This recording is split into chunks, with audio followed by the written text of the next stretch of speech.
I mean, I think one of the things that people don't realize is that about 1 in 6 women will develop postpartum depression, and that we don't really know a whole lot about why some women become depressed and other women don't. So we're not really sure who's at greatest risk.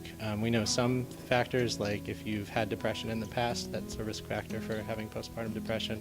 But other than that, we're not particularly great at predicting it. So that's the point of the study that we're launching with North Florida Women's Care. So this is a new collaboration with Heather Flynn at Florida State University and the North Florida Women's Care.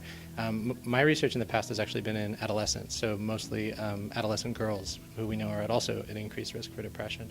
So we've shown with these EEG measures that we can predict depression in adolescent girls, and now we're going to try to take that research and apply it to understanding postpartum depression.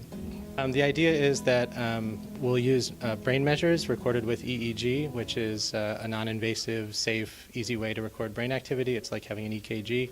And we'll record EEG from pregnant women while they're doing some tasks on the computer.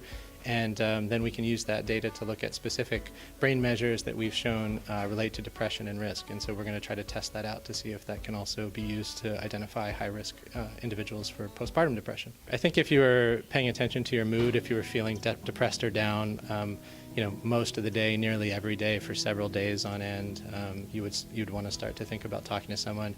If things that you used to really like doing aren't bringing you joy anymore, if you're not enjoying spending time with your kids, if you're not enjoying your hobbies, so that loss of interest or pleasure, I think, is another big thing. So we're recruiting from North Florida Women's Care at this point, so anyone who's a patient here would be approached about the study.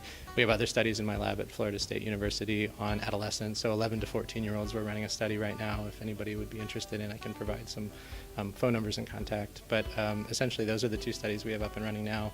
One here at North Florida Women's Care, which we will be approaching patients about.